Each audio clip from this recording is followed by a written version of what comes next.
Disnerds, make some noise. Yes, nothing wrong with the title of Disnerd. I'm a proud Disnerd myself. Own it.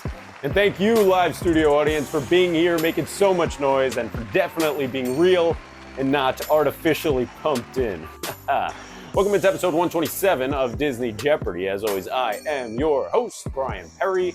Thank you so very much for joining me. I am thrilled today because 1989's Little Mermaid will be a part of this show. That's because it won the Final Jeopardy wheel spin a week ago. In this category, focused on the Little Mermaid today, I'll be able to tell who out there is a true stan of the 1989 soundtrack and who out there is a phony. Yeah. I'm looking for you phonies out there claiming, oh, I love the Little Mermaid. I love part of your world. Kiss the girl. It's the best. And then when I ask you to fill in the blank to finish off the lyrics and you can't do so, Disnerd my. Sorry, got a little carried away. Anyway, let's take a look at the board today in episode 127 to see all 5 categories that you'll be playing. First up, it's the Lyric Mermaid, huh? The Lyric Mermaid, not bad, not the best, but it's something. The second category you'll be playing, Quick Bites. That's all about places that characters go to get a bite to eat in a film. I wanted it to just be fast food restaurants that appear in Disney and Pixar films, but I couldn't find enough, so I just called it Quick Bites. The third category you'll be playing, Fire Muffins. The fourth category is your theme park category of the week. I promised it a week ago. It's Disneyland turned 70. I'm a little late. Should have done it 2 weeks ago, but I did not. Disneyland fans, this one is for you guys. And the fifth and final category, your Club DJ member category of the week, is Quoting Walt. Check out the results in the Club DJ poll this week, the closest one we've had in recent memory. Walt Disney Quotes picks up the win, which is wild because we've done a Walt Disney Quote category in 2025, but the Club DJ members love the boss, understandably so. Stage Productions from a movie/show is your runner-up again. Poor Lindsay comes in last. So with that, it is now time for the easiest round of the game. It's time for some cupcakes. 200-point clues are headed your way, beginning with the Lyric Mermaid. Thingamabobs, I've got blank.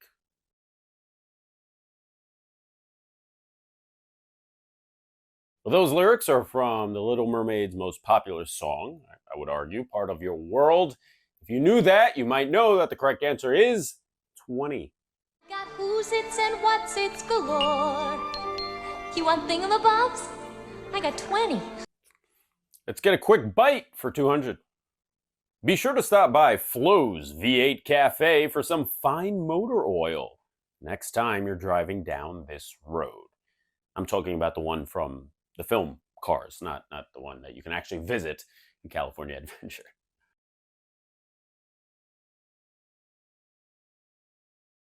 Well, if you're going to Flo's V8 Cafe, you're stopping in Radiator Springs, and last I checked, the only road that goes right through the heart of Radiator Springs is Route 66.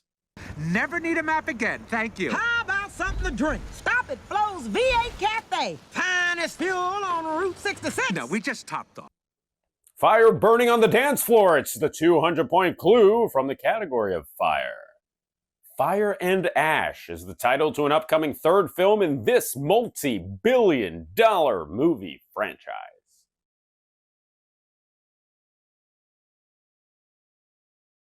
It's the little film franchise that just won't quit. And quite frankly, why would you quit when the first 2 films in your franchise each eclipsed over $2 billion?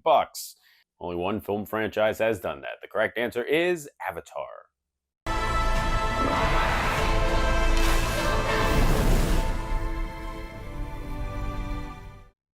Let's go to the happiest place on earth. It's Disneyland for its 70th birthday.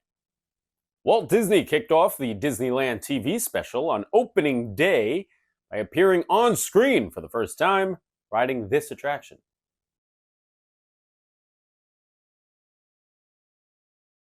Not only was he riding it, but he was also serving as the engineer as the Disneyland Railroad pulled into the station at Main Street. Hello, Walt.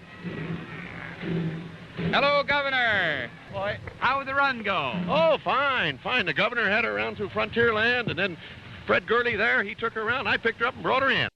Here comes more Walt Disney fun. It's the quoting Walt category for 2. If you can blank it, you can blank it.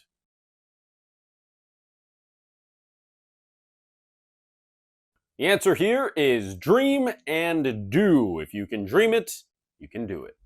The cupcake round is complete. We now move on to the 400-point round in this episode 127. It's time for the Little Mermaid.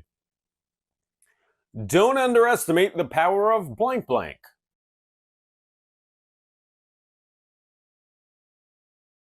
The lyrics come from the villain's song in The Little Mermaid, sung by Ursula. Poor unfortunate souls. What does Ursula say? Don't underestimate the power of body language. And don't underestimate the importance of body language. You know what? It turns out Ursula was right, because obviously Ariel does not have the ability to speak to Eric for pretty much the rest of the film, but You'll have your looks, your pretty face. her pretty face and body language did the job. Here comes Quick Bites for 4. The Supernova Burger and Mega Gulp are 2 items you can pick up during your next visit to this legendary Pixar eatery.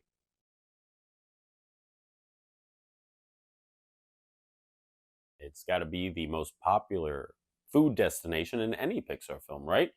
Maybe not. Maybe Gusteau's has a beat. The answer here I'm looking for, though, is Pizza Planet. Great idea, Woody. I like your thinking. You are clear to enter. Welcome to the Onto Fire for 4. The name of the lead fire character in Elemental.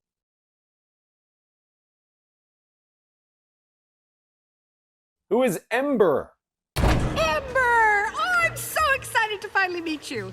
Do we hug or wave or don't want to put you out? There's a great, big, beautiful clue shining at the end of my sentence. It's Disneyland for 4. The original plans for the Dumbo attraction had guests riding in elephants that were this color.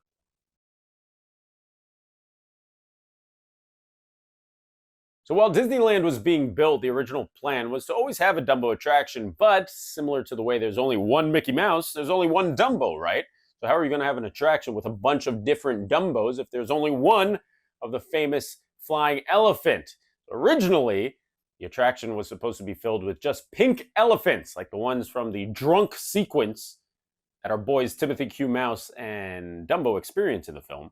That's right, the answer is pink. Everyone was going to ride around in a pink elephant, and then as we got closer and closer to the opening of Disneyland, Walt and the Imagineers said, well, maybe we shouldn't focus on the drunk scene from the film and let just everybody experience riding on top of Dumbo. Here comes your final clue of the 400s. It's quoting Walt. All your dreams can come true if you have the courage blank blank them.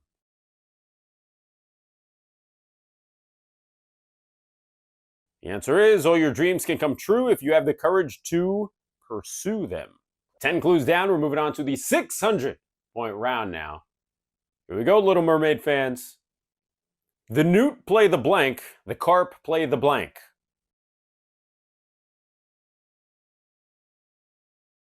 You gotta listen to Sebastian closely. He tells you that the newt play the flute and the carp play the harp. The newt play the flute, the carp play the harp. We're on to quick bites for the 3rd time. Gyro or Euro? 22 debates the pronunciation of the Greek specialty while walking through the street in this film.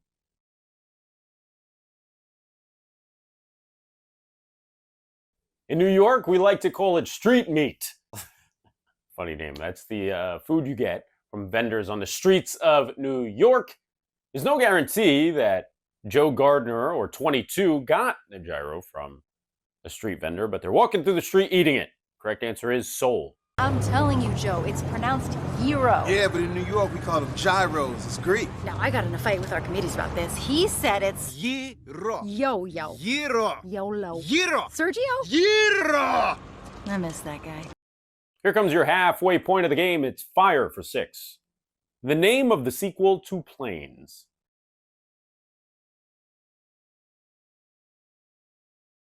The answer is Planes, Fire and Rescue. Shut the hangar door. Awesome! Here's a fact that I love. It comes from the 600-point clue for Disneyland Turns 70. Sammy Davis Jr. bumped into Frank Sinatra while riding this attraction on opening day in 1955. And when I say bumped into, I don't mean metaphorically. I mean, he literally bumped into Frank Sinatra while riding this attraction.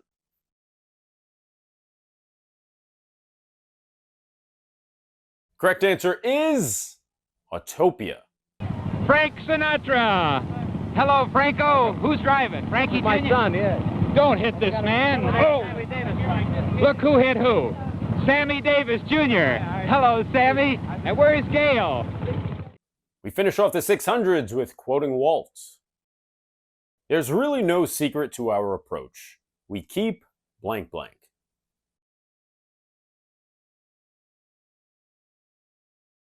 Correct answer here is there's really no secret about our approach. We keep moving forward. Speaking of moving forward, we now move forward to the 800s. It's the Little Mermaid for the 4th time. And then there is the youngest in her musical debut, a 7th little sister. We're presenting her to you to sing a song Sebastian wrote. Her voice is like a blank.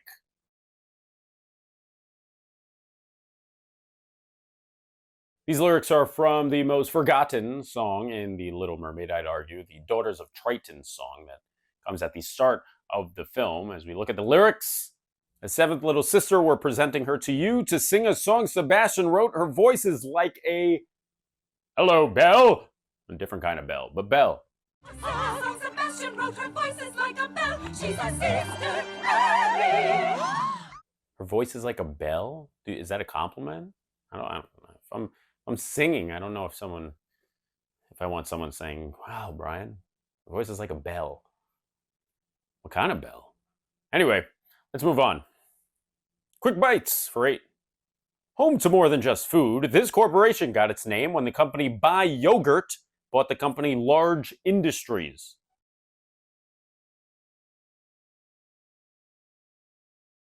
You find them plastered all over Wally. The answer is By and Large. By and Large got its start as a maker of frozen yogurt, and it acquired Large Industries, which seemed like a natural fit. The newly combined corporate entity of By and Large was formed. He's on fire! It's the 800-point clue in the fire category. Hellfire from Hunchback of Notre Dame immediately follows this song sung by Quasimodo.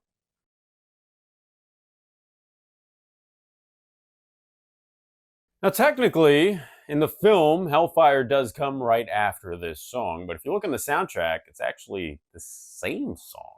It doesn't really make sense. It's two completely different songs. They sound very different, but the answer I'm looking for is Heaven's Light. I swear it must be heaven's light. Time for Disneyland for 800. This Fantasyland ride, operating since 1955, is actually older than Disneyland itself, having been built in 1922.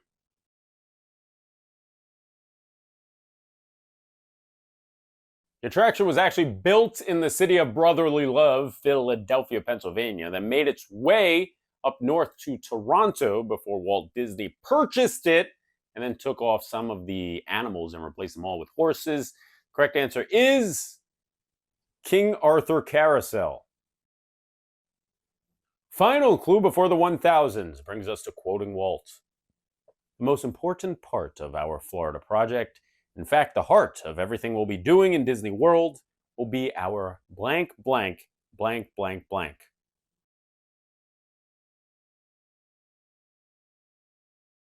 Oh, it makes me so upset. It makes me so upset.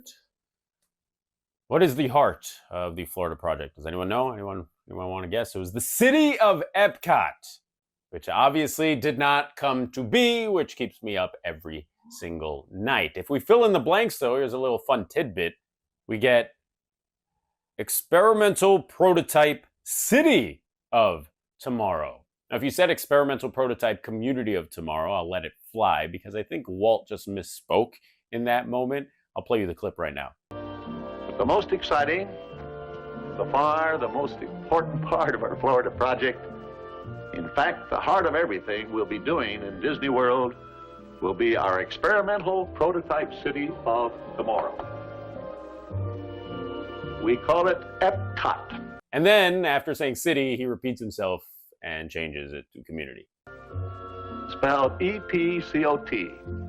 Experimental Prototype Community of Tomorrow. Here it is in larger scale. So the actual quote, he says city, but if you say community, that's fine. We'll let it fly. 20 clues are down and 6 remain, including Final Jeopardy. But before we get there, you know what time it is. It is time. Oh. Soundtrack reviews. Unnecessarily. Spotlighted part of the game, the 1,000 point round. Hit it! This 1,000 point round is presented by the Bunny Eclipse Shop on DisneyJeopardy.com. Go and scoop up your wanted t-shirt as we yearn for the day of the Fast Passes. You can also pick up Zero Bothers Given. And I've got some exciting news. For the first time in 2025, I'm adding a new shirt to the site. Not gonna say what it is yet, but I'll give you 3 words to give you a hint. Brian's terrible drawings. I think you'll like the shirt. Here we go. 1,000 point round gets underway with the final clue from the Little Mermaid. Now's your moment. Ya ya ya. Floating in a blue lagoon. Ya ya ya. Boy, you better blank blank blank.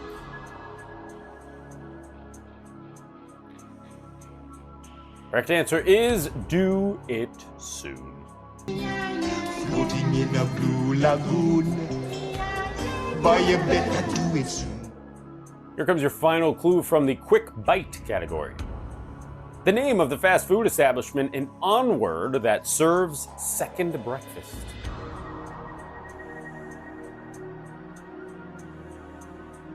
What is Burgershire?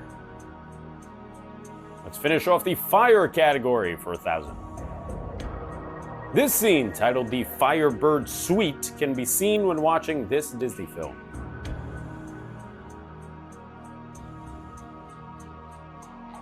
The answer is Fantasia 2000. Here comes Disneyland turned 70 for the final time. This opening day attraction became the first Disneyland ride to close permanently after less than a year in operation.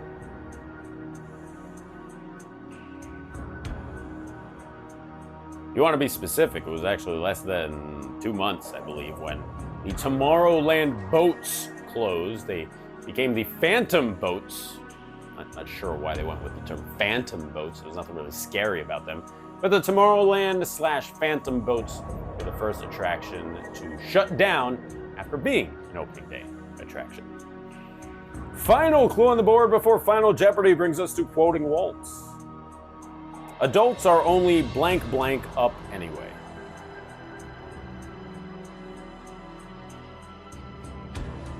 The answer is kids grown. Adults are only kids grown up anyway. Love that quote, because there really is a kid in all of us. All right, 25 clues down, 1 remains, and it just so happens to be the one clue that will determine how proud of yourself you will be for the next 7 days. It's Final Jeopardy time. But what will the Final Jeopardy category be? Well, it's time to spin that wheel. All right, it's time to spin the wheel and find out what Final Jeopardy is all about.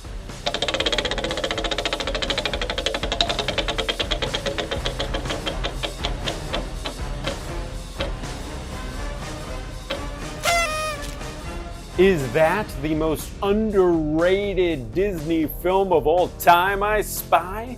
It sure is. It's The Great Mouse Detective, the hidden gem from the mid-'80s. Will be the focus of Final Jeopardy here, and one of your 5 categories next week. So make your wagers based on how much you remember about Basil of Baker Street. And time is up. I love The Great Mouse Detective. It's so good. It's a quick watch. I think it's like 75 minutes or something. So Be sure to check it out if you haven't done so yet. It's on Disney Plus, and it is so underrated. I love it. Here comes your final clue of episode 127. This famous residence is the location where the robotic mouse queen announces Professor Ratigan as her new royal consort. Good luck.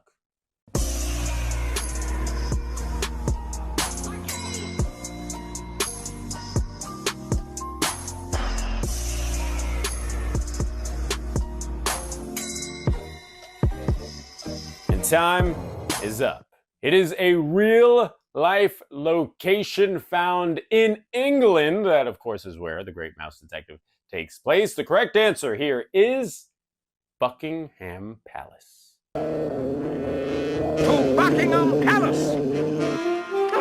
Thank you, Your Majesty. And now, as your new royal consort, I have a few slight suggestions.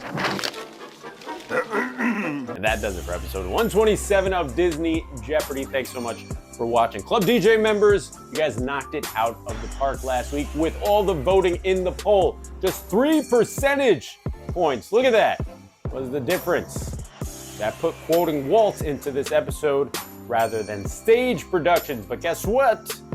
Stage Productions does get another chance this week in the brand new poll. Be sure to go vote right now to determine if it makes it into episode 128 alongside The Great Mouse Detective. Also, Club DJ members, if you have a category suggestion, please leave a comment either on this video or on the poll itself for something you'd like to see in a future episode. I love scanning the comments and picking out ones that I think would fit right in. Now, you know the deal. If you like what you saw, do me a favor, subscribe, click that bell icon. Hello, bell. This way, you're notified every time we come out with brand new content. I've been your host, Bryan Perri. I'll see you in a week for episode 128 featuring Great Mouse Detective. Till then. Bye-bye.